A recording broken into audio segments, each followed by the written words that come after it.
Olá, agora nós vamos dar início ao estudo do dimensionamento e análise de estabilidade longitudinal, dimensionamento profundor, e vamos estar utilizando aqui um live script que eu elaborei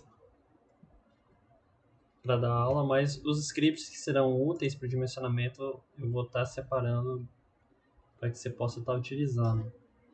Então, esse live script aqui, para ser completamente funcional, só vai ser completamente funcional no MATLAB 2020. Se estiver usando uma versão anterior, não vai dar para utilizar certas funções aqui.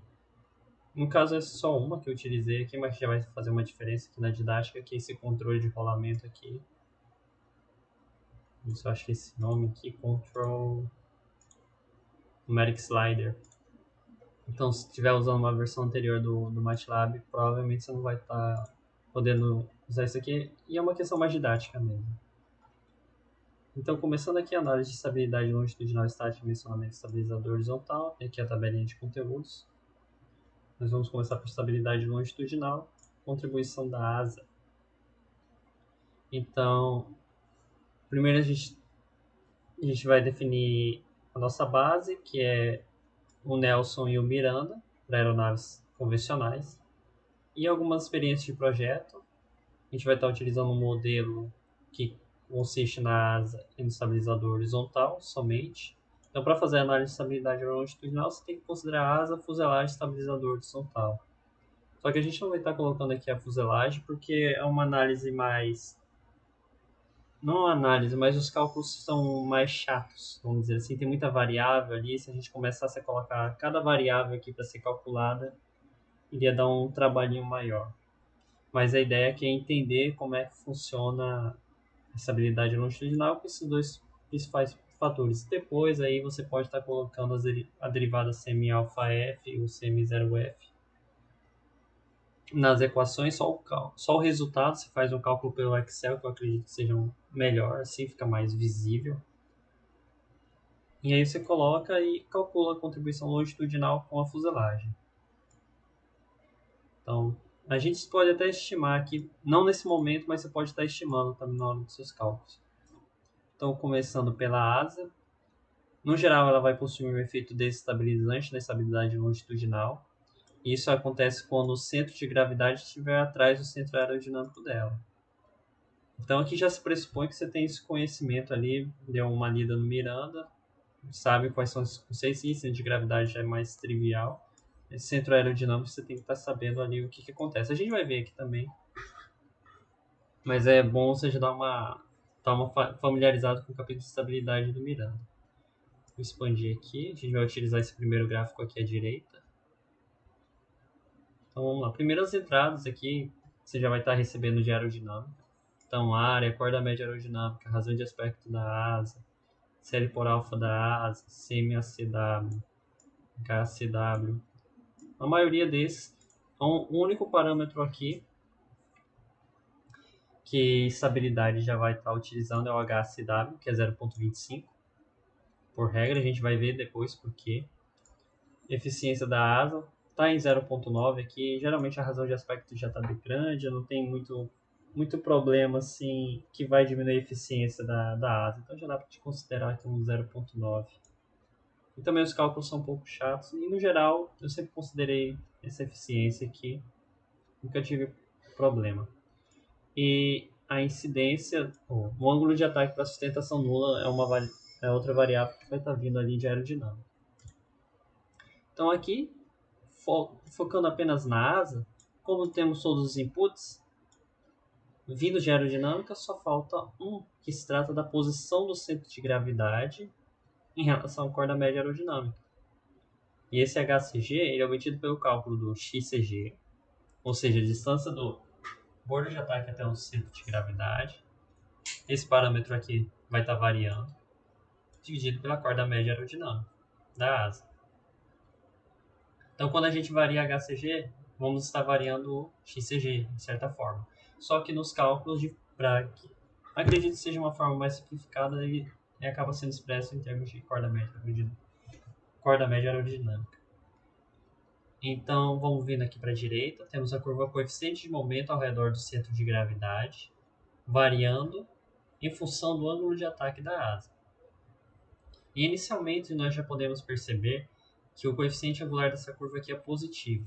Lá pelo Miranda, se você já deu uma lida lá, tem um exemplo que ele explica a diferença de uma aeronave estável para uma estável. E nesse caso, o coeficiente angular da curva positivo inclinado para cima trata-se de um efeito desestabilizante.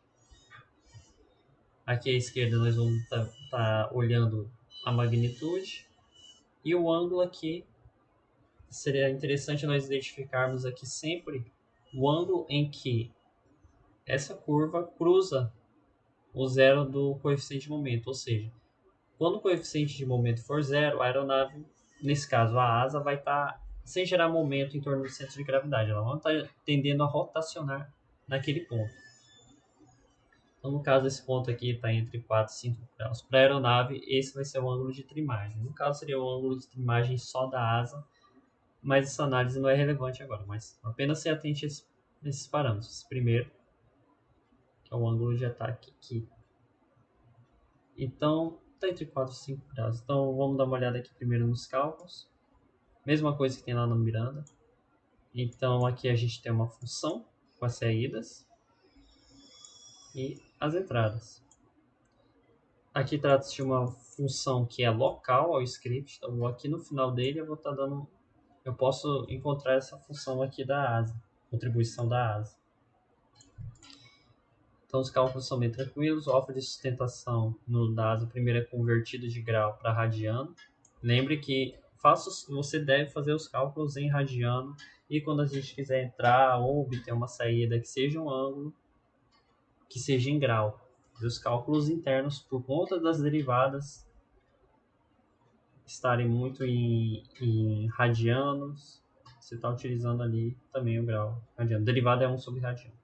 Em seguida tem um cálculo de LW, distância do centro de gravidade até o CA da asa, de gravidade HCG menos CA da asa. Calcula a diferença, você vai ter a posição aqui relativa em termos de corda média aerodinâmica, depois você multiplica aqui, vai estar dimensionalizando e tornando o valor em metro.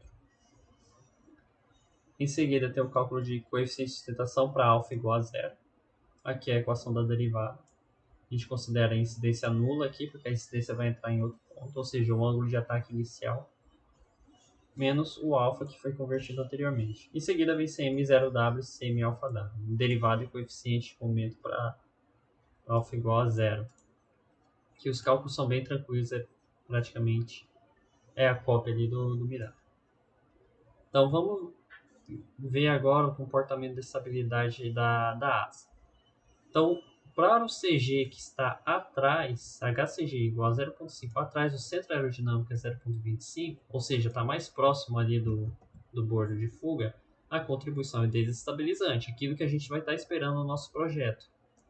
Porém, conforme a gente vai deslocando o centro de gravidade para frente, nós já podemos observar um aumento negativo, tá se tornando mais negativo aqui o nosso gráfico, na contribuição do coeficiente de momento, conforme vai se deslocando para frente, ou seja, em direção ao bordo de ataque, e a curva começa a se tornar menos inclinada. Aqui tem uma inclinação muito positiva e conforme o centro de gravidade vai indo para frente, essa curva vai diminuindo. Até o momento que estamos aqui em 0,3, ela já está para ir para o coeficiente de momento constante, ou seja, o centro de gravidade em cima do centro aerodinâmico da asa está dizendo para a gente que esse momento é constante, ou seja, no centro aerodinâmico da asa, o momento é constante. E esse é o conceito lá do centro aerodinâmico que vocês têm que ver na parte de aerodinâmica. Então, CG em cima do centro aerodinâmico traz momento constante. O que é um momento constante? Estabilidade neutra, aquela questão da bolinha plana. Bolinha em cima de uma superfície plana. Se a gente desloca o centro de gravidade mais para frente, mais próximo do bordo de ataque, nós já vemos um coeficiente angular da curva negativo. Aqui a asa já vai estar com uma contribuição estabilizante para nossa geometria. E aqui eu já deixei em 0, ou seja, o centro de gravidade bem no bordo de ataque não faz muito sentido. Lembra que como a gente só está analisando a asa, esse centro de gravidade aqui é o centro de gravidade da asa, tá? Então aqui temos. Então o ideal é que esse centro de gravidade sempre esteja aqui após o centro aerodinâmico da asa. Essa é a regra, que ela tem que ter um efeito desestabilizante para configurações convencionais. Acredito que em outras configurações aí vai ser, no caso de uma asa voadora, você só vai ter a asa lá, então vai ter que ser um efeito estabilizante. Os demais aqui são as linhas para realizar a plotagem da curva e já não tem mais segredo. Em seguida aqui, nós vamos estar dando uma olhada na contribuição do estabilizador horizontal.